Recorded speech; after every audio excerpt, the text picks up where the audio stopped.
All right. Welcome back, everybody. It is currently Thursday, January 11th, 2024 at 6:34 p.m. Central Time. It has been a minute. It has been a minute.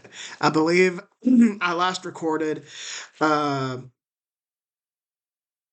probably before I went on vacation, and I got back from vacation. I was too tired. Y'all don't want to hear my excuses, but just one thing kept piling up, piling up, piling up. Then I went out of town for like 3 weeks in a row, so been a total mess. And then I was on out of town again for like 2 weeks for Christmas. Uh, so it's been a mess. I am have to get this episode out because we have had so much news in the world of football, specifically with the coaching carousel. This is by far the busiest coaching carousel that I've ever witnessed.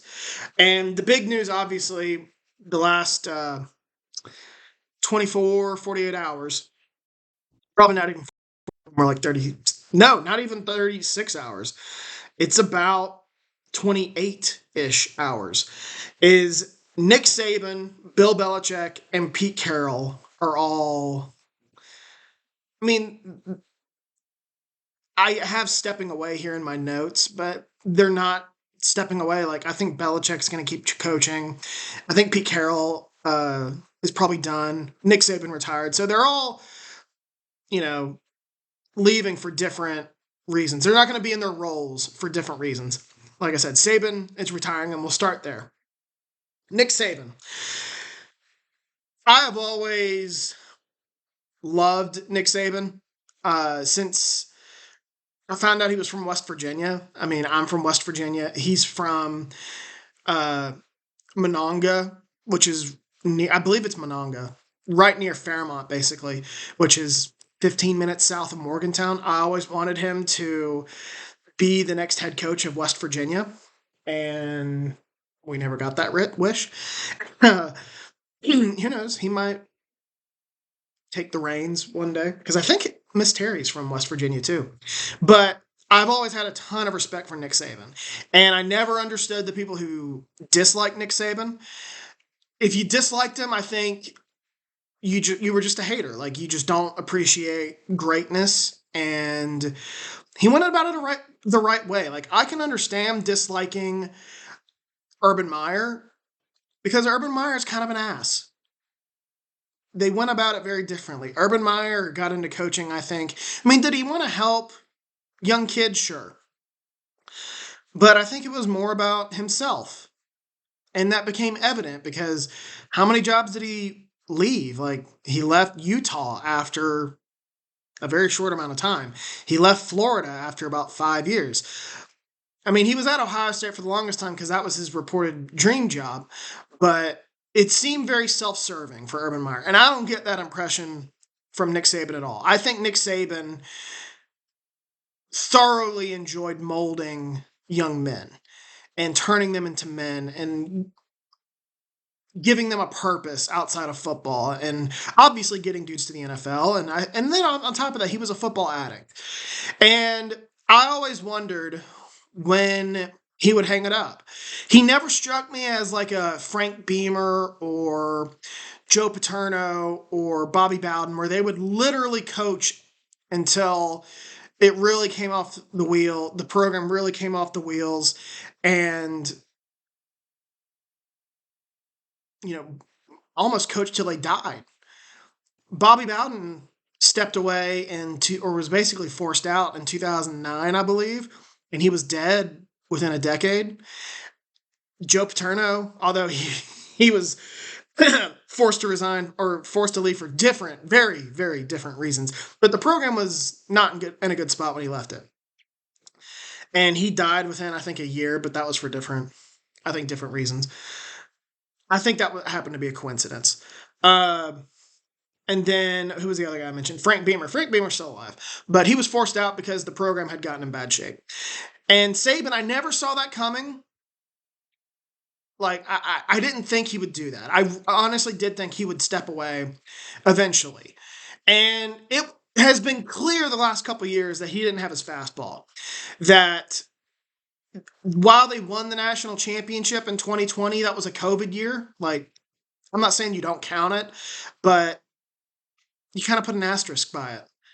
His last true national championship was in 2017. He had Tua Tagovailoa and a slew of talent in 2018 and 2019 and got the doors kicked off him in the national championship in 2018, and they didn't get there in 2019. Injuries can be attributed to that. I know Tua got hurt in 2019. Uh, but he won the national championship in 2020. And then 2021, he had Bryce Young, a Heisman Trophy winner. And they got to the national championship, probably would have won if they didn't have injuries at wide receiver. But then 2022, you really started to see decline. Like, he had two of the best players in the country in Bryce Young and Will Anderson. And the team finished like 10-2. And I know the narrative was, well, if he hadn't lost 2 games to Tennessee and what was the other one? It wasn't Auburn, was it? I forget the other one. It was Tennessee. Oh, LSU. And he lost them both, on the last play of the game, just about. But he was also like 10 points away from being 7-5. And then this year, like the talent just wasn't there. And I don't know if that's him or his staff, but anyway, it was clear the last couple of years that he didn't have his fastball. And I think he did one of his best coaching jobs this year to get this team to an SEC championship and to the playoff. Almost won the playoff game, almost got them to the national championship, and it was a great job by him. But anyway, like I said, it was clear he didn't have his fastball. And I don't know if it was a combination of like him just getting old, not being able to recruit as high. Maybe got tired of the whole NIL and transfer portal deal. But eventually you just get tired. And that was my immediate impression with Nick, was he seemed tired. And I'm happy that he's stepping away. Not because I'm happy to see him gone, but because he's going to likely spend time with his family. And good for him. He's had a great career. I wish him a great retirement. No, like, do I want him to coach West Virginia? Absolutely. But between that or him, having a happy retirement, dude, just play golf the rest of your life. But anyway, I have a lot of respect for Nick Saban. I hate to see him leave, but clearly one of the best coaches in the game. I'm not going to go through his resume because we all know it. Just one of the best coaches ever. At the one of the best football coaches ever. Definitely, I would say the best college coach. And he went about it the right way. I think he genuinely cared about young men. And I had a lot of respect for Nick. I could keep going on and on, but I'll leave it at that. Then Bill Belichick. Bill Belichick, I would consider the greatest NFL coach ever. 6 Super Bowls, drafted Tom Brady, went to 10 Super Bowls, maybe 9. But it was time to move on in New England. It was time to move on. Robert Kraft isn't getting any younger. The organization had clearly hit a skid after Brady left. And it's sometimes it's just time to move on. Same deal with Aaron Rodgers last year. And Brett Favre, I'm just thinking of other players who have played for the Packers. I say that as a Packers fan, but you just get to a point where it's time to move on. It's time to get some new blood. It's time to get younger. It's time to, get an other perspective, get a, different way of thinking. And Bill's downfall was, I still think he knows a lot of football. I still think he's a great coach. But his downfall was he would not get outside like the Patriot way. And that was evident. He hired, he had Josh McDaniels, and when he lost Josh McDaniels to Las Vegas, he didn't have an offensive coordinator. Like, he really didn't have one. So that was a mess. And then when he decided, okay, this isn't working, I'm gonna hire an offensive coordinator. Who did he hire? He hired Bill O'Brien. And Bill O'Brien has had success as as an offensive coordinator. But same guy, like he knew him. He would not go out and interview for offensive head or offensive coordinators. He wouldn't try to find an up and comer, and that led to his downfall. On top of just poor player personnel decisions, he, is basically the GM, and the roster really got in bad shape. So I get why you move on, but it's sad to see him go. I have a ton of respect for Belichick. Like I said, I still think he's one of the top. Well, he's not going anywhere, number one, but he's still one of the top, I think, coaches in the game. I think he knows more football. He's forgotten more football than some of these younger coaches know football. I'm curious to see where he goes. I don't think he's done coaching. I don't think the NFL is done with him. Where could he go? Uh, if you believe some of the rumors, Atlanta looks like the spot for him. And I'm looking at the other vacancies here. The Chargers aren't going to pay him, although that would be an interesting spot for him. The Spanish family isn't going to pay him. Seattle is interesting, but I think Seattle wants to go in a different direction. I think they had Pete Carroll, who was a defensive guy. And I think before him, I think Jim Mora was the head coach, and Jim Mora was a defensive guy. And I think Seattle wants to go a different direction, go to the offensive side of the ball. He ain't going back to New England. Washington is possible. I believe he's from that area, the Mid-Atlantic. I think he grew up. I think his dad was a coach at Navy. So he kind of grew up in that area. I think that's where he started. So he has roots in that area. I wouldn't be shocked if that was the move for him. I don't think he's going to Carolina. I don't think many coaches are going to Carolina. But I'll get to that in a bit. Atlanta, possible. That seems like a bad decision, though. And I'll get to my reasons why with Atlanta, but that just doesn't seem like a good move. Tennessee, I think, wants to get younger. They just moved on from Vrabel. I don't think they're going to hire a coach who, basically almost kind of groomed Vrabel. Vrabel obviously didn't coach under Belichick, but he played under Belichick. Vegas would be interesting. I could see that. I could see Seattle. I could see Washington and Vegas. I could see the Chargers. I think those are your four spots. Chargers, Seahawks, and Commanders and Raiders. I think those are the likely candidates for Belichick. Or Mike McCarthy gets fired after the playoffs, not making the Super Bowl or whatever. Or if he gets to the NFC Championship, you would think Dallas brings him back. But if he doesn't, and they fire him, I think that becomes the spot where Belichick goes. But he's not going anywhere. And then we get to Pete Carroll. Pete Carroll, obviously one of the best coaches around, one of the few guys to win a national championship and a Super Bowl. He had a ton of success in Seattle, and that's a credit to him. And, he started in the NFL with the Jets, I believe, as the head coach. Then he was the head coach of New England. It's interesting with New England. New England's previous three head coaches were Belichick, Pete Carroll, and Bill Parcells. Like, they've had a run of good head coaches. But he didn't have success with the Jets. He didn't have success with the Patriots. And he took a year off, I believe, if I was reading his resume correctly. And then he took the USC job. And obviously we know the success he had at USC. USC, I'm putting together a blog about which school is likely to be the next dynasty in college football, because for the last 15 years, it's kind of been Alabama, although I think we've been transitioning to Georgia the last 2 or 3 years.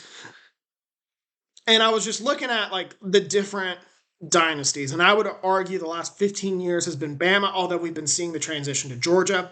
Before that, it was probably Florida, Urban Meyer, Florida, for 3 years. But before that, it was Pete Carroll and USC.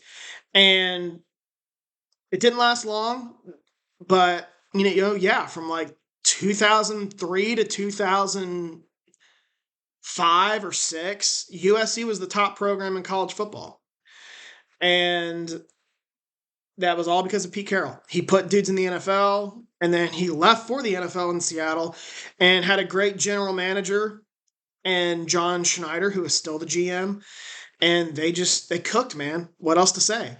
They put together that roster. It started with Earl Thomas, and then it was Richard Sherman. Then it was Bobby Wagner and Russell Wilson, and they signed Marshawn Lynch, I think, as a free agent. Doug Baldwin was somewhere in there. They just put together a really good roster and went to the Super Bowl back to back years. Really should have won the Super Bowl back to back years. I think there were 4 straight years where they were the top defense in the NFL in terms of scoring. So, Pete Carroll, I don't think he's going to coach again. I think he's going to take a role in Seattle's front office. His downfall, um, I think defensive guy, and the defenses were never really good in Seattle after they had to move on from some of those guys. Wagner, Sherman, Thomas. I'm trying to think of the pass rusher, Michael Bennett. Once they Cam Chancellor, once they started to move on from those guys, they never really got that magic back. And they've neglected the pass rush. I think they have a pretty good secondary now, but they've neglected the pass rush for a couple years, and the defense has really struggled. And I think he made some bad personnel moves. Like, I think he was probably the driving force behind trading for Jamal Adams. That hasn't worked out. So it was time. I wouldn't argue for Saban, but for Belichick and Carroll, it was time to move on. Saban, I think, could have kept going. He probably could have won a national championship if he decided to coach for another 5 years, but he chose not to. So really an end of an era. And all these coaches that I grew up with, I don't think any of them are coaching now, except Andy Reid. Andy Reid's still around, but that could change real quick. So it truly is an end of an era. It's weird, man. All these great coaches. Same with the quarterbacks. Obviously, the quarterbacks were first because you can coach longer than you can play. But it started with that era of quarterbacks that we all grew up watching: Peyton Manning, Eli Manning, Tom Brady, Philip Rivers, Drew Brees, Ben Roethlisberger. That class, that group is gone. And now those coaches who were with those players, Belichick, Tony Dungy, Bill Cowher, like some of those guys have been gone for a while, but the last remnants of those guys were Belichick and Carroll. I would throw Pete Carroll. I would throw Nick Saban in there. Another thing with Saban is I don't think he gets the credit he deserves for the NFL. He really wasn't that bad in the NFL. I know, you look and it's like 6-10 and 7-9. Obviously not great, but it's not like he was a total disaster in the NFL. And I firmly believe if the Dolphins had signed Drew Brees when he was a free agent, he would still be in the NFL. And I think it's possible that he would have gone back to the NFL. Now, it would have had to have been at the right moment in his career. But if a multiverse exists out there, I do think there's a scenario where the right job opens up in the NFL, and Nick Saban would have taken it. It probably wouldn't have been. I wrote about it on my blog one time, like in 2015, and I said at that point he probably wouldn't go to the NFL, and that was the wrong time. If he was going to go back to the NFL, it would have been earlier in his Alabama tenure, like 2011, 2012, 2013, somewhere in there, and he chose to stay. And another thing I forgot to mention with him was how he kept adapting. Like when he got there, it was very much a typical pro style offense and build with defense and ball control and all this stuff. Win the time of possession, very old school. And then the game changed. It became more spread offense and more and more possessions in a game. And I can remember him saying, I think SEC Media Days, like, y'all sure you want to keep going this way? And I took that at the time as he was afraid the game was passing him by, and by God, it did not. And he adjusted, and Alabama's basically run a spread offense for the last 7-8 years. And then transfer portal happened, and he was kind of like, y'all sure you want to do this? And we did, and he adjusted to the transfer portal. But now it's probably to a point where he probably doesn't want to stick around, and that's why he's resigned or retired. So just an era gone. And I've spent way too much time talking about this. An era gone, and going to be interesting. Who replaces Saban? I don't know. Dan Lanning already said no, and that was Alabama's top guy. Do you look at Lane Kiffin? I would imagine Lane Kiffin's going to be the top choice. In fact, let me pull up the odds for that uh, job opening. Alabama job opening uh, odds. Betting odds to be the next Crimson Tide head coach. So that's not nearly enough. Let me pull up what my friends had in our group text. So Dan Lanning was one. He's obviously gone.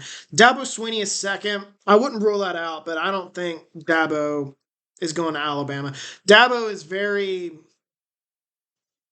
anti-transfer portal, anti-NIL, and I just don't think that's going to fly in the SEC. So I think Dabo is out. Lane Kiffin is third. I would imagine that's who the hire is going to be. Then Kalen DeBoer, I would be surprised. Not that I don't think he's a good coach. I'm not sure Alabama would look at him. I think they want a bigger name. Deion Sanders, that ain't happening. Pat Shermer, I don't know how that name is in there unless he's from Alabama, but Pat Shermer's a no. That now we're just getting ridiculous. Like Urban Meyer, Billy Napier, no. Derek Dooley, no. Mike Norvell's a possibility. Like that's if you want to put money on that, that's plus 1,600 right now. I would take that. You never know. I think that's a possibility. Ryan Day, no. D'Amico Ryans, no. Marcus Freeman, no. James Franklin, no. Sharon Moore, no. Mike Shula, no. Steve Sarkeesian, no. Will Muschamp, no. Mario Cristobal, Mike Vrabel, no. I mean, yeah, it's going to be probably Sweeney, Kiffin, DeBoer. And if I were to guess, it's going to be Kiffin.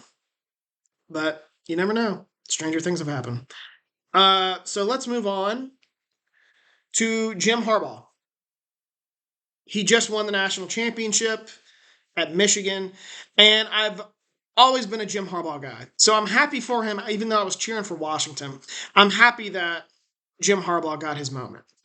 He's, before the events of the national championship, I believed him to be the best coach probably to never win a championship at either level of football. Uh, he could, he's just a unique coach, man. He could enter the NFL tomorrow and be a top 10 head coach. And he's already a top 10 head coach in college football. For whatever reason, he just found his, his moment later in his career. But he's had success everywhere. He had success at San Diego. He had success at Stanford. He had success at the 49ers, and he was run off, not really because of on the field, lack of success on the field, but because he didn't get along with the front office. And, he's a prickly guy, but he knows how to win. And if you just stay out of his way, he's going to win for you. And, he went back to Michigan. Well, he won a national championship. And I never understood the people who were so critical of him early in his career, or tenure at Michigan, because that was all the hype from 2015 to like 2019. All we heard was how overrated Harbaugh was and how he couldn't beat his rivals and blah blah blah blah blah.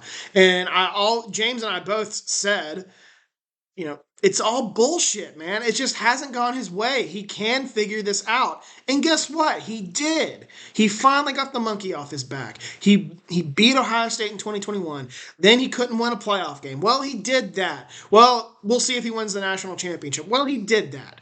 And now what do you have to say? He's a great coach. And my impression is that he's leaving for the NFL. Which job? I don't know. Again, let's look here.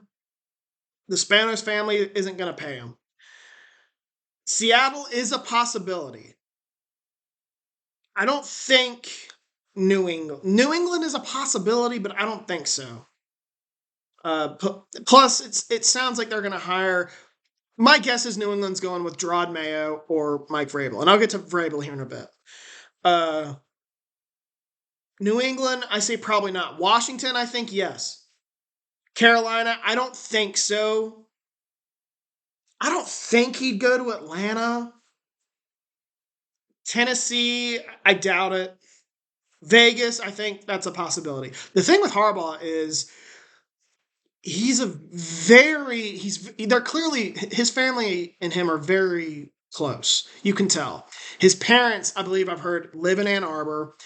His brother showed up to the national championship, even though, I know he's got a bye week this week, but Baltimore's in the Baltimore Ravens are in the playoffs, but his brother still showed up. Like they're very family oriented, and I don't think it should be overlooked that he might just return to Michigan. Like he might just be like, look, I don't like any of these openings. I got my parents here in Ann Arbor. They're getting older. I'm just going to stay here. But if he was to leave, I don't think we should rule out Washington. I know Washington has been a mess in the past, and I'll get to them here in a bit, but they are, I think, heading in the right direction. And Washington's right down the road from Baltimore. So he can move to Washington, move his family to Washington, have his brother in his backyard. They can be close. Their parents, like I said, getting older. They can just a quick drive or train ride, whatever, back and forth to visit their sons instead of flying across the country. So that's why I'm like, I don't think it'll be Seattle. And then on top of that, I don't think Harbaugh wants to coach against his brother in the AFC. I'm not ruling it out, but I don't think he wants to. I think if he's going to take a job, it's going to be in the NFC. And Seattle, Atlanta, Carolina or Washington, I'm sorry, are the NFC openings. Seattle is a possibility. I think that's after Washington the most likely job. I would rank New England and then Vegas. It feels like it's going to be one of those four teams. Um, but I think he's going to the NFL. But I also wouldn't rule out a return to Michigan. So then we come to Mike Vrabel. And I don't know what Tennessee is doing. Tennessee, I think, is making a huge mistake moving on from Vrabel. Now, it sounds like he was sick of the organization. Not that he hated working for the Titans or hated being in Nashville, but I think he just didn't see eye to eye with this ownership and the front office. And that's a big reason why Tennessee has decided to move on. I don't get it. I think Vrabel is a top 12 to 15 head coach in the NFL. You can win a Super Bowl, I think, with Mike Vrabel. But Tennessee decided to move on, and I'll get to them here in a bit. But Vrabel has his pick, I think, of jobs. Minus Harbaugh and Belichick, he's the top candidate, I think. And again, the Chargers just aren't going to pay him. I'll be shocked if that happens. Although that would be a good spot for him. Seattle, I don't think so, because Seattle, like I said, I think is going to have a change of mind. New England, I think, is the most likely. It feels like he's heading to New England. And that would be a good passing of the baton for New England, going from Belichick to Vrabel. Washington, possible. Um, I mean, I'm going to be bold here and say Washington's going to get one of these three head coaches. Harbaugh, Belichick, or Vrabel. They're going to get one of them. I feel pretty strongly about that. Carolina, I don't think so. And I'll get to my reasons why. Atlanta, I'll be shocked if Atlanta gets one of these guys. Tennessee, obviously he's not going back to Tennessee. Vegas, possibly. I could see that. But right now, if I had to guess, Belichick's going to, I mean, it sounds like Atlanta, but him or Vrabel are going to Washington, I think, or Harbaugh. So anyway, Vrabel, I think, great coach. He'll have his pick of the litter. He might just go back to being a coordinator. I don't know. And just wait for the right job. But whoever gets Vrabel, I think, is getting a great coach. Then I've already touched up on the Titans, but the Titans, like moving on from Vrabel, that's a fireable offense in my opinion. And maybe they prove me wrong. They go out and get a Ben Johnson or someone. Everyone's going to want to live in Nashville, but this is a team clearly entering a rebuild. And I just don't think him or Vrabel and management there saw eye to eye. Then we get to the Chicago Bears. I don't know what the Chicago Bears are doing. And I don't say that to make it sound like I'm complaining. I'm not. I'm a Green Bay fan. Chicago, keep doing what you're doing. Keep doing what you're doing. I say that as a Green Bay fan. But as a football fan, I'm like, what the heck are y'all doing? You had Jim Harbaugh, Bill Belichick, and Mike Vrabel on the open market. Ben Johnson is a good candidate too, the offensive coordinator up in Detroit. These are all great candidates. And you chose, I assume, unless things change, to run it back with Matt Eberflus for another year. Look, I'm not saying Matt Eberflus isn't a head coach or can't be a good head coach. He did do some good things in Chicago. I blanked there for a second. He did do some good things there in Chicago this year. He turned that defense around. But the problem with Chicago is offense. It has been for years. And with bringing back Eberflus, I don't know if that means they're moving on from Justin Fields. And it could not be any more clear in that Week 18 game how far back Chicago is. Green Bay, in a rebuilding year, they had moved on from Aaron Rodgers. The bad man was gone. And all we heard from Chicago fans was how Green Bay was entering the dark ages and Chicago was going to take this rivalry over. And what happened? Green Bay beat them twice. And I know the score was close on Sunday, but the product on the field was not as close as the final score. So really, Green Bay kicked Chicago's ass twice in a rebuilding year with the youngest roster in the NFL and a first-year starting quarterback. And Green Bay still dominates, man. It just shows how far back Chicago is right now. You can't beat Green Bay, who is I think heading in the right direction. I'll get to them here in a bit. But you're still that far back. You can't beat a Green Bay team in a rebuilding year. You're that far back. You're that far behind. And what do? You bring back the head coach. You fire the entire offensive staff. Okay, fine. Guess what? You've gone through like 13 offensive coordinators in the last decade or something, 15 years, 20 years, I don't know. I read a stat or something that Chicago has not had an offensive coordinator survive 2 years, except two guys. Chicago has had two offensive coordinators survive 2 years in Chicago. Chicago just doesn't know offense.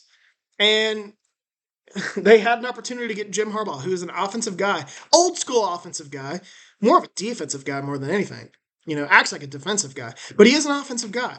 He believes in, old school mentality. And that really could have put Chicago on the right track. But they didn't do it. They can't set their ego aside. I've heard Harbaugh and the Chicago front office don't get along. They can't put ego aside, though. This is why the Bears are the Bears. And I don't know if they're moving on from Justin Fields. They should. Because Justin Fields, it was evident in that Week 18 game. We were told Jordan Love was going to suck and that Justin Fields was going to be great. But it was on display Sunday. One of those quarterbacks is far ahead of the other. And it wasn't Justin Fields. It was Jordan Love. It's time to move on from Justin Fields. And I'm not sure they will at this point. I think they will, but I'm not convinced. So the Bears are a joke. That was my main point. The Bears are a joke. So let's discuss these vacancies. There are 8 of them in the NFL. I think the most attractive job is the Chargers. The problem is the Spanos family isn't going to pay anyone. And there are some good candidates out there. I'll be shocked if the Spanos family opens up the paycheck or opens up the checkbook for one of them. Because the Spanos family is notoriously cheap. That's why they hired Brandon Staley. That's why they hired Anthony Lynn. That's why they hired Mike McCoy or whoever was before him. So the Chargers are very attractive. You have Justin Herbert. It's LA, but terrible ownership.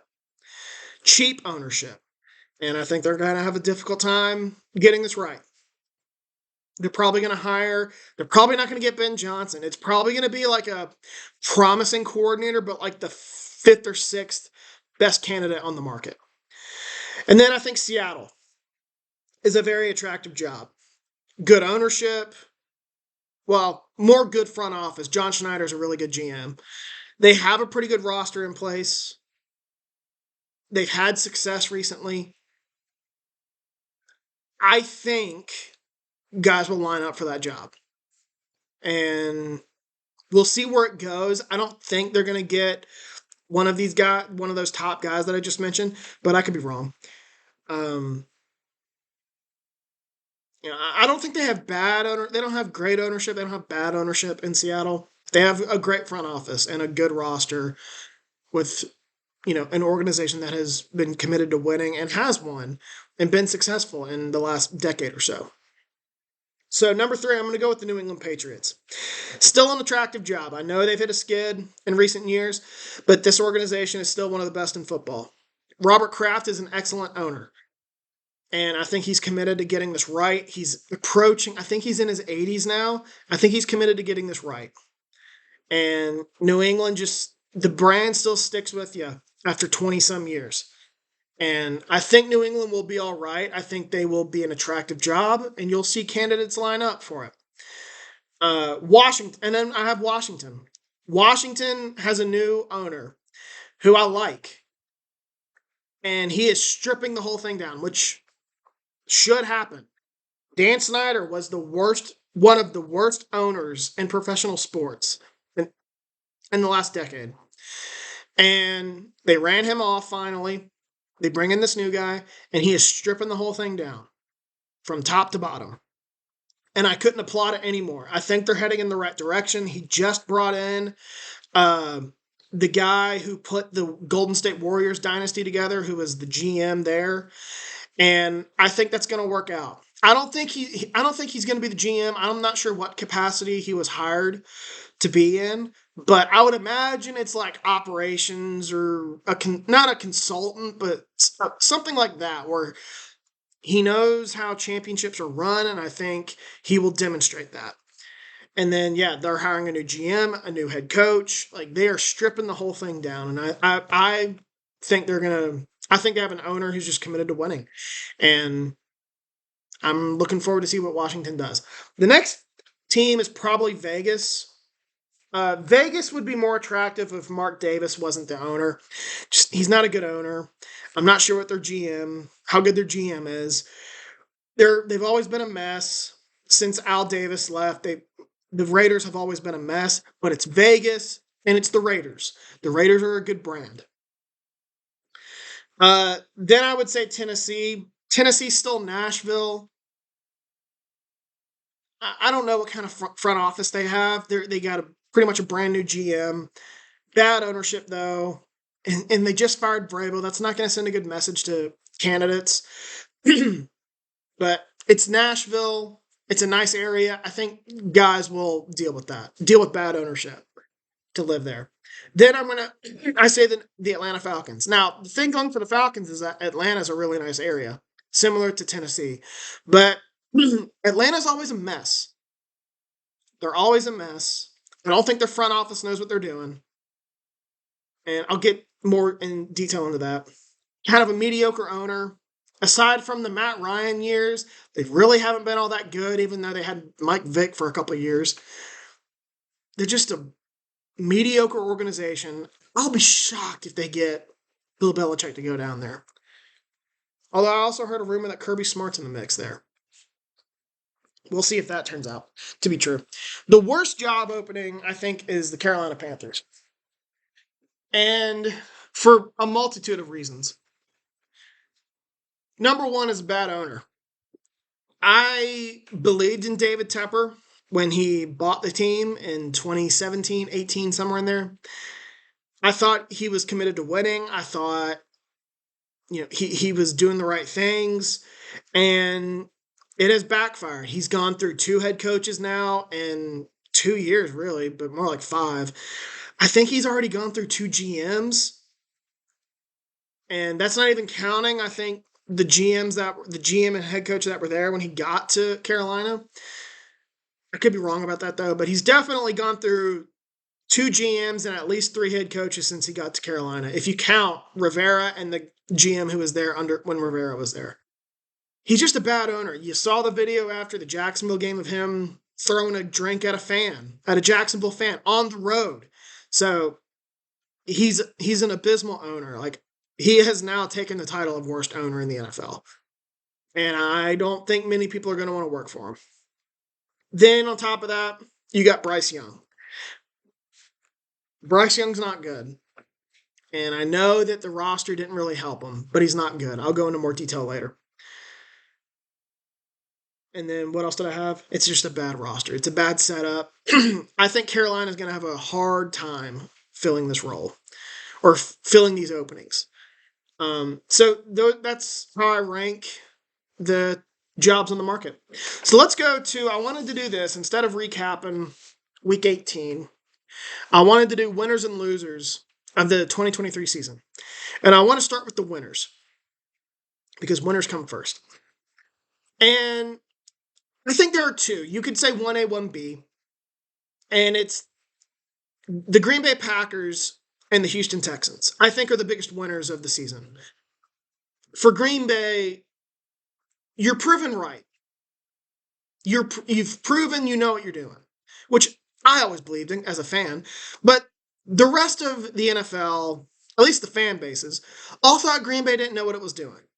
That it had looked into these Hall of Fame quarterbacks and that it could never do anything with them. And they just got lucky and they won 2 Super Bowls. They should have won more and blah, blah, blah. While that may be true, or while the fact that they should have won more is true, it was always the criticism was always unwarranted. Green Bay is one of the best has always had one of the best front offices in the NFL, and it dates back to when Ron Wolf took over in 1991, I believe, and then it carried over to Ted Thompson, who used to work for Ron Wolf in Green Bay. Then it is now carried over to Brian Gutekunst, who worked for Ted Thompson, who worked for Ron Wolf. So they've had this run of good, not ownership because they don't have an owner, but they've had this good run of personnel people and general managers, and they took a shot on Jordan Love. No one really knew what to expect. I didn't. And they moved on from Aaron Rodgers. And that trade looks better by the day. Have you seen what he's done in New York? It's just like one thing after another. He's always putting his foot in his mouth. There's a reason why Green Bay wanted to move on. You don't typically move on from a Hall of Fame quarterback, but there's a reason for it. Green Bay was sick of him. Green Bay was done with the drama. They were done with the whole, I may come back, I may not. They were done. They wanted to move on, and they put all the chips in the table on Jordan Love. And guess what? Jordan Love delivered. It started off rough, sure, but he delivered. I wrote about it on my blog. Extensions all around in Green Bay. Brian Gutekunst, the general manager, extended. Matt LaFleur, the head coach, extended. Jordan Love, extended. It's going to happen. Mark Murphy, who is the de facto owner of the Packers, he's the CEO and president. His job is up in 2025. I think he has to retire. And it was going to go one of two ways here. It was either this whole thing with Jordan Love wasn't going to work out, in which case he probably would have given it another year and seen what would have happened in 2024. And if it hadn't worked out again, one of his last acts would have been to fire everyone, bring in a new GM, bring in a new head coach, and that would have been his last act as CEO and president as he walks out the door. But it worked out. And I think you have a third straight franchise quarterback, which is absurd. I'm a Green Bay fan, and I'm like, wow, we did it again. It sure seems that way. I don't want to get ahead of myself, but it sure seems that way. I always believed in Matt LaFleur. I always believed in Brian Gutekunst. I always believed in their vision. And now they've hit again on a franchise quarterback. And then on top of that, they just made the playoffs with the youngest roster in the NFL. And the youngest roster to make the playoffs since they started tracking that in 1978. So incredible job. And Mark Murphy, one of your last acts before you retire in 2025 has to be to extend all these guys. I'm not sure it's going to be this offseason, although Jordan Love will be extended this offseason. He's only got one more year left. But Gutekunst, LaFleur, Russ Ball, who's the number 2 in the organization, extend them. It's not a debate. The other winner, Houston Texans. They have completely changed the course of this franchise over the course of a year. It was a mess there after they had the decision to make Bill O'Brien the general manager was the beginning of a series of bad decisions for the Texans. And it went from that to moving on from DeAndre Hopkins to, the firing of Bill O'Brien for, I don't even remember, it was Ed Culley for a year, fired. Then it was Lovie Smith for a year, fired. And I was like, man, this is not a good situation. And I don't think the Texans have bad ownership, at least maybe now. Their previous owner, I think, was Bob McNair. It's now Cal McNair. Bob McNair was a decent owner, I thought. I'm still not so sure about Houston's leadership and ownership, but they have completely changed the course of their franchise in 1 year by hiring D'Amico Ryans. I've always believed in, I want to say that their GM is Jack Easterby. I could be wrong about that, though. Let me look it up.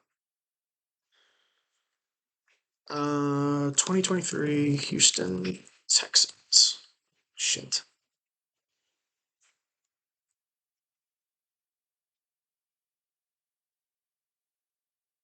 General manager is Nick Caserio. I'm sorry. Easterby must have been before, or I'm thinking of someone else.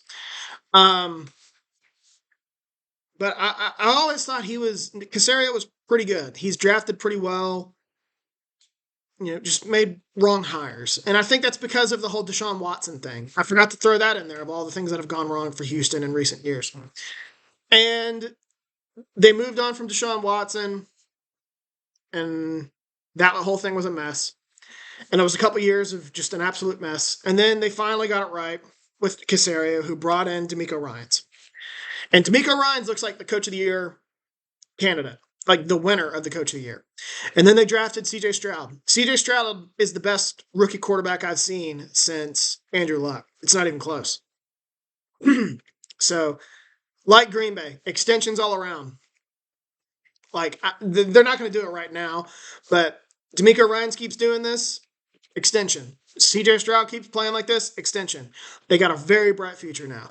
These are the two teams in the playoffs where it does not matter what happens in the playoffs. They've won the season. Like, they are winners this season.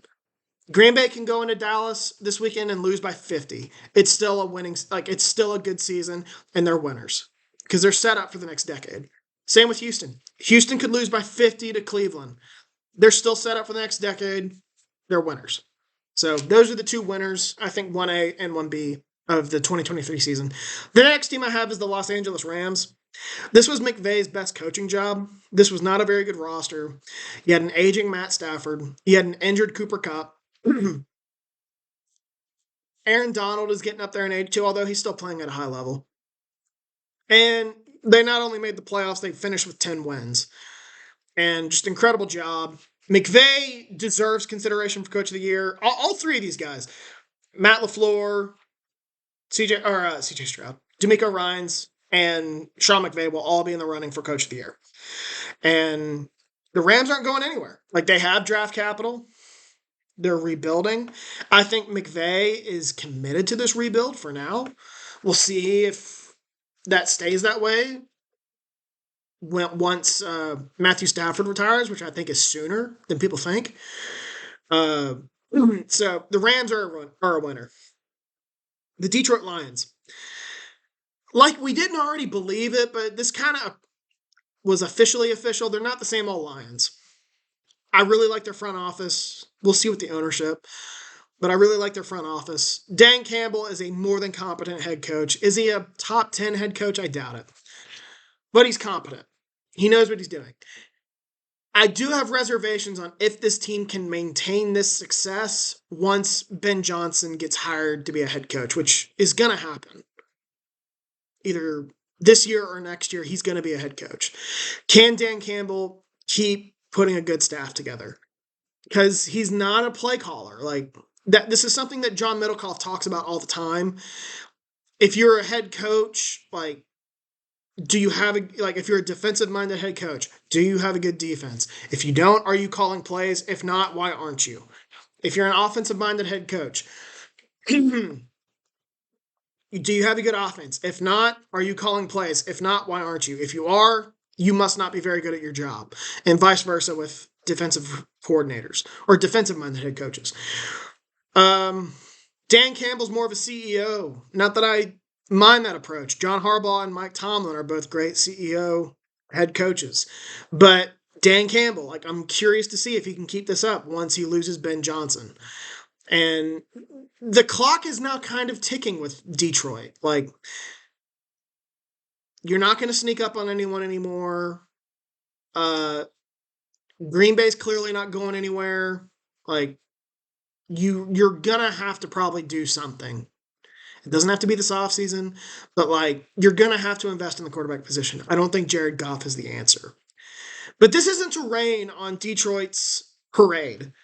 Detroit is one of the winners of the season. They are not clearly not the same old Lions, and they are heading in the right direction.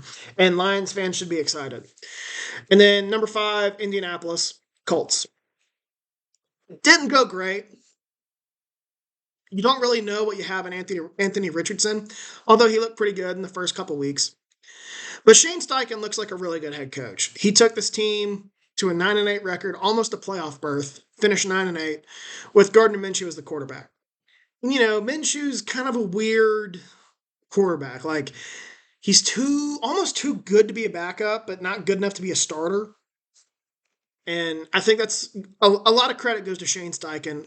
And when you look at what's happening in Philly, looks like might have been the real brains of the operation. So those are my winners. Losers, I'm not going to touch up on it too much because I have 10. But number 1 is the Jacksonville Jaguars. Easily the most disappointing team in the NFL this season. I thought they would win the AFC South and contend for home field advantage in the AFC. I thought this team was ascending after the events of last year when they won, I think 9 games, won the AFC South, and beat the Chargers and even gave the Chiefs a run for their money in the divisional round. Like, I thought this team was ascending, and they followed it up by not making the playoffs. And just makes me question if we were right about this team. Makes me question if Doug Peterson is that good of a head coach. Once you take away the 2017 season, he's around a 500 coach. And I like Doug Peterson. And then I'm also not sure Trevor Lawrence is that good. I don't like being that guy, though. I don't like being this dude's overrated because they don't win or, whatever. Every year's different with different circumstances, and Jacksonville had a lot of injuries.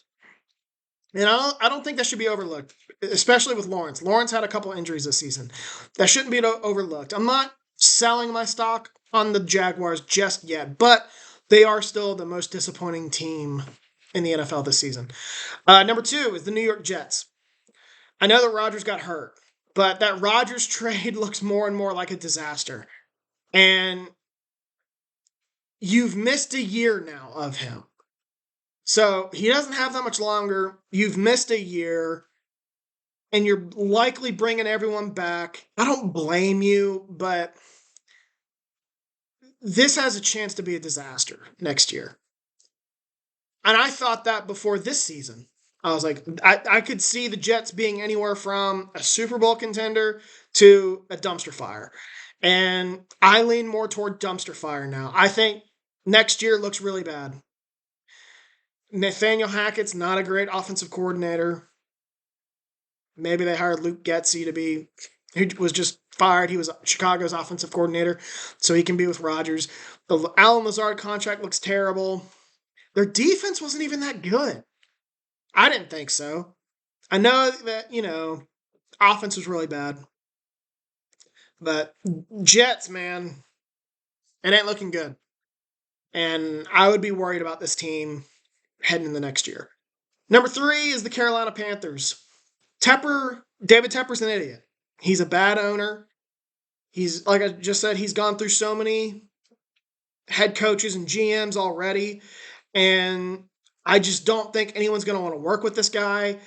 Uh, the roster's in really bad shape. Bryce Young looked terrible. And here's the thing with Bryce Young. I know he didn't have much to work with, so it's hard to judge him, but he was a quarterback who, when he came out of the draft, or for the draft, was already physically limited. And what that means usually, because the whole thing with Bryce Young was he was the most polished, he was the most pro ready, and this is why I've changed my way of thinking about the draft. I always used to say, take the most polished player, take the most NFL ready player. And I've now changed it to bet on projections. And Bryce Young is an example of that. He's likely not going to get any better than he is now. And that seems hard to believe, but it's true. They've ruined his development. I'm just going to say it right now. There's no turning this around for Bryce Young. I'll be very shocked if it happens. There's no turning this around. It's over. Like, you've wasted that number 1 pick that you traded up for. And he's just not going to get any better. When he came out of the draft, he was physically limited. He's not big. He's not very mobile. His arm is average. How he was the number 1 pick, I don't know. If he didn't go to college at Alabama, similar to Matt Jones, if they didn't go to college at Alabama, they're likely not first-round picks. So Carolina's in a bit of a mess. And clearly one of the losers of the season. Worst team in the league. Bad owner. Bad roster. You don't have a franchise quarterback in Bryce Young like you would have hoped. And then on top of that, you have no number 1 overall pick because you traded it to Chicago. So it's going to be another year of bad in Chicago. In Carolina, if I were to guess. Number 4 is the Chicago Bears. I've already gotten into it with them. Keeping Eberflus is a major mistake. I don't think he's a bad head coach. He did a lot of good things with that defense. He saved a bad situation there after an 0-4 start. So they finished 7-6 the rest of the way. I get it, but he's not going to be the guy to turn this around. You're far behind Green Bay. You're far behind Detroit when it comes to competing. Minnesota, I'm not sure you're that far behind, especially if they move on from Kirk Cousins this offseason, which I think is possible. It's just a mistake keeping Eberflus. And now, if you do move on from Justin Fields and you draft Caleb Williams with that number 1 overall pick, you're wasting a year of his development. It's the same thing as Bryce Young. You really got to hit a home run with this offensive coordinator hire, but here's the deal. If you hire an offensive coordinator, even a promising one, you're going to be interviewing these guys and they're going to say, so hang on. If we don't win this season, we're firing the head coach and I likely don't keep my job, right? Yep. Who's taking that job? This has disaster written all over it again for Chicago. And that's, again, like I said earlier, that's why the Bears are the Bears. That's why the Packers are the Packers. And that's why the Packers are going to keep beating the Bears. Number 5, I have the New Orleans Saints. New Orleans, it couldn't win the easiest division in the NFL. In the NFL. The NFC South was terrible. And New Orleans supposedly had the best roster in the NFL. Or not in the NFL, in that division. Had the best quarterback in that division. We thought maybe had the best coach in that division. And they were playing better down the stretch, but they still found a way to lose said division and not make the playoffs. And I just don't know what this team's doing. They are incapable of looking to the future. New Orleans front office is an organization that still thinks it's in this championship window that it had from 2017 to 2020. But here's the deal. That went out the door once Drew Brees started playing poorly and was showing his age in 2020. That team finished 13-3 and went to the playoffs, won the NFC South.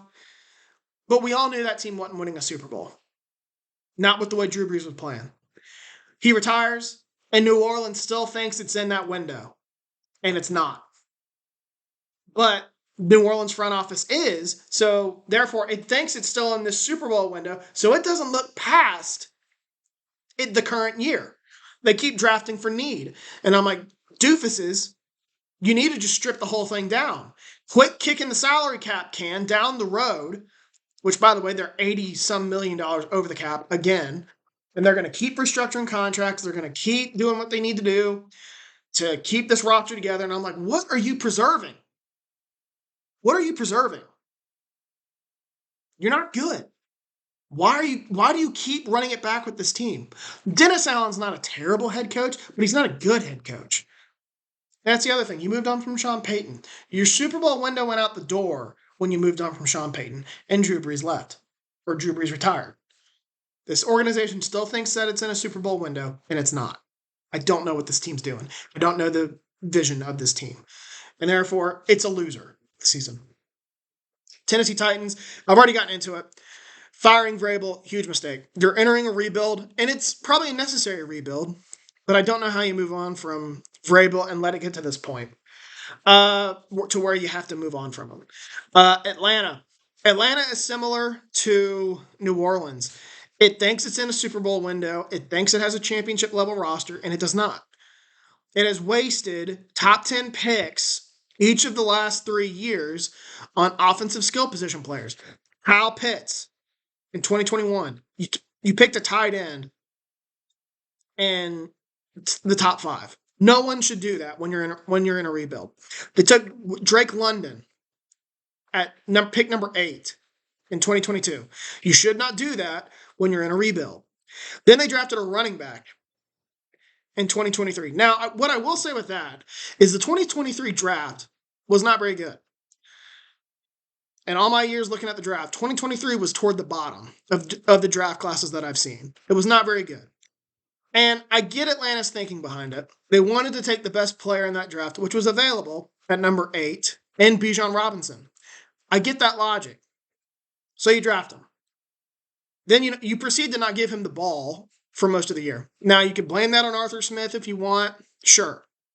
But still, you don't draft a running back in the top 10 when you're in a rebuild. You're wasting his carries. You're just wasting his carries while you're not competitive. And guess what? Atlanta's not competitive. They have another top 10 pick this year. If they draft another offensive skill position player, everyone should lose their jobs. Go get a position of value. Go get a pass rusher. Go get an offensive lineman. Go get a quarterback. If you draft another offensive skill position player, you should all lose your jobs. Moving on. New York Giants are a loser. Now, Daniel Jones got hurt, so I can't really hold it against them too much. But this whole thing with Brian Daboll, man, it's a mess. It's a fiasco.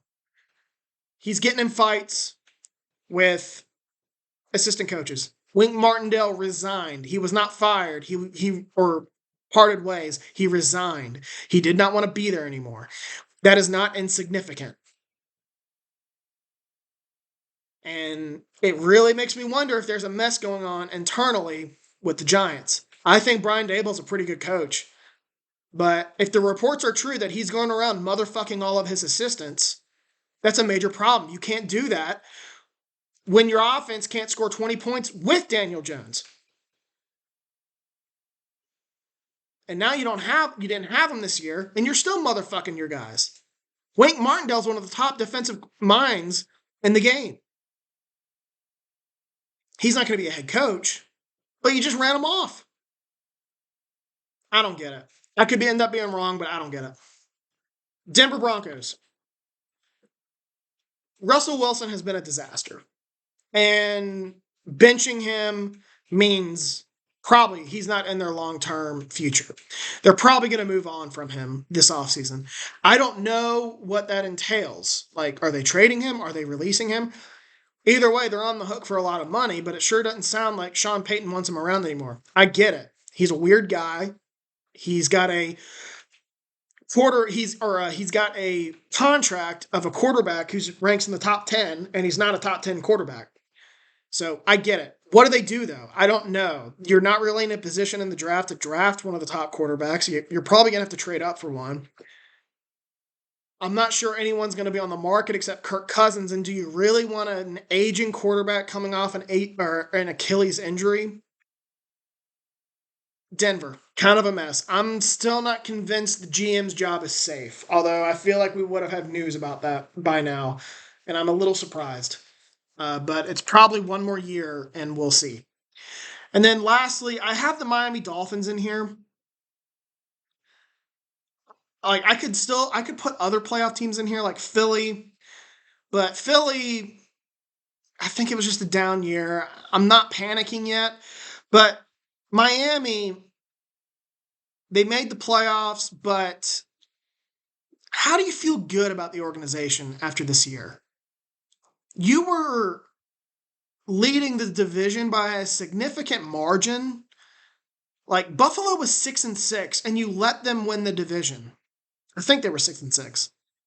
They had a 4%, like less than 20% chance to make the playoffs, going by some analytics.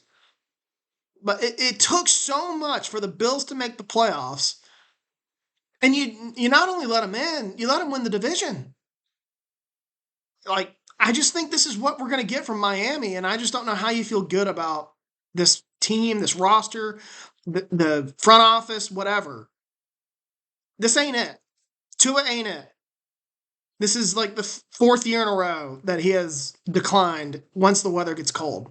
Miami, in general, is a team that is not built to win in December and January.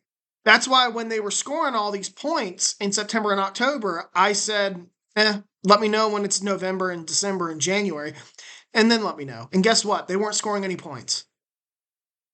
Tua was healthy for the most part. And I know Tyreek Hill had some injuries. Jalen Waddle had some injuries. But we've seen this script before with the Dolphins. This is like the third year in a row that they've done this. And they have a decent roster. Actually, I think they have the best roster in the league. And at the end of the day, Tua is going to be the guy who's going to make or break your organization, and he's just not it. So I don't know where you go from here. If you're the Dolphins, you either got to pay him or you let him walk.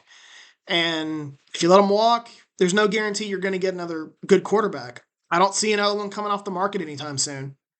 You don't have an older guy out there like a Brady or a Rodgers, because I think Rodgers' last stop is with the Jets. Brady, I think, is done forever.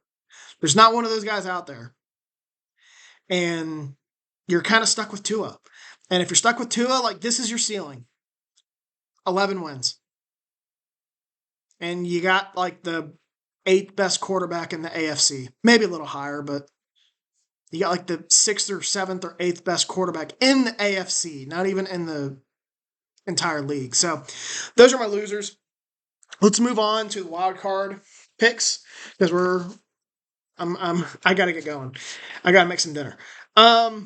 First game, Browns at Texans on Saturday. I went back and forth on this game. I actually wanted to take the Texans. My friends are blowing up my phone. There better be some news that I missed.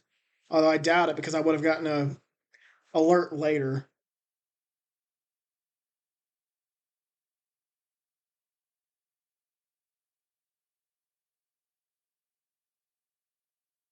There's no news. They're talking about the Alabama coaching vacancy. Whatever. So I went back and forth on the Browns Texans. I really wanted to take the Texans, but they're young, they're inexperienced. I think the Browns are better equipped to win this game. They're better in the trenches. But I will say the Texans, I think, have the better head coach quarterback combination, and that's a big deal, along with home field advantage, also a big deal in the playoffs. But the Browns have the better roster. They're better in the trenches. They have a good head coach, too, in Kevin Stefanski. They have a good defensive coordinator in Jim Schwartz. I think they're better equipped to win this game. So I think the Browns win, like, by a field goal or something. They should win close. And then Dolphins at the Chiefs, also on Saturday. Chiefs right now are a 4.5 point favorite. I'm going to go with the Chiefs here. Don't have a ton of trust in either of these teams. Neither of them are playing well right now.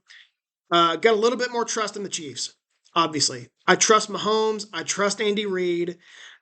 That's the best head coach quarterback combination in the game. The Chiefs have a really good defense. Uh, Arrowhead is a really tough place to play. Dolphins are banged up. I don't trust Tua Tagovailoa. Go on the road and knock off the Chiefs. Chiefs should win, and I think they're going to cover. Steelers at Bills. I don't know how the Steelers are able to make this a game.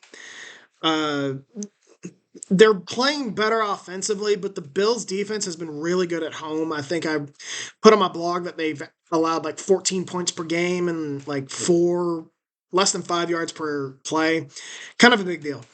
And do you really trust Mason Rudolph to go on the road and knock off the Bills? I know the Bills haven't played great the last couple weeks, and they've lost at home in recent years, but this is a game the Bills should win, and probably win comfortably. Packers at Cowboys. I'll be honest, I'm not just saying this as a Packers fan. I think this is a more favorable matchup for Green Bay than people think. Dallas does not defend the run very well, and Green Bay has been running the ball really well the last couple of weeks since Aaron Jones came back. He is what makes this offense move. There's a chance that Green Bay is 100% healthy offensively, which is something that we haven't really seen. We haven't seen Christian Watson and Dobbs and Reed and Wicks and Jones and Musgrave and Kraft and Love all play together at the same time. Some of them have been hurt, some of them have missed, time, and we've never seen this team play together at full strength. I thought I heard something outside. Offensively. And I think they're going to be able to move the ball on Dallas. Dallas likes to blitz. Well, Jordan Love's been great against the blitz all season, really. So these teams are going to be able to move the ball on each other. I expect this to be a shootout. I'm going to give the advantage to Dallas, though. They're just better equipped to win this game. Green Bay is the youngest roster or the youngest team in the NFL, and Dallas has playoff experience. Like, they're just better equipped to win this game. Like, I expect it to be close, and I think it's going to be one of those deals where when it's over, Dallas is going to win, but everyone's going to be talking about Green Bay and how, bright of a future they have. Like, similar to, like the Yankees a couple years ago in the ALCS. The Astros won the ALCS, but the Yankees were the talk because, like, they hung around with them and they were so young. And I think that's what's going to happen here. Rams at Lions. I will take the upset here. I think the Lions are banged up. And I think there's a lot of pressure on the Lions. Not necessarily to win the game, but I think, this is an organization that hasn't won in the playoffs for like 30 years. And if this becomes a tight game, I could see Dan Campbell getting tight, like being over aggressive, making some mistakes. I think this is a coaching mismatch. Not that I think Dan Campbell's a bad coach, I don't, but McVay's been there. The Rams are playing well, like really well on the offensive side of the ball. Detroit's defense isn't great, so I'm going to go with the upset here. I think the Rams are poised to pull off the upset. And then Eagles at Bucks, the Monday night game. I am going to take the upset here. Eagles are a 3-point favorite. I'm going to take the Bucks. There is nothing about the Eagles that makes me think they're going to win this game. They've lost 5 of their last 6 games, and not only that, they've looked like one of the worst teams in the league. So this is going to be challenging. I don't feel confident either way. I don't want to take the Bucks. I'd rather take the Eagles, but they've shown me nothing. Tampa Bay's defense has played pretty well the last couple weeks, and I think they'll be able to stifle the Eagles' offense. So give me the Bucks. And those are my picks for Super Wildcard Weekend. I'm going to wrap it up there. Little over an hour. It's good to be back podcasting. Been overdue, long overdue. So I appreciate y'all bearing with me, all 10 of you. But hopefully we can get more content out this off season. Hopefully we can get more content next year. Or next season. Hopefully I can get James on the podcast. Didn't ask him to join this week because I knew I had some things to do. We probably wouldn't be able to make our schedules align. So I will end it on that note. Everyone have a good weekend.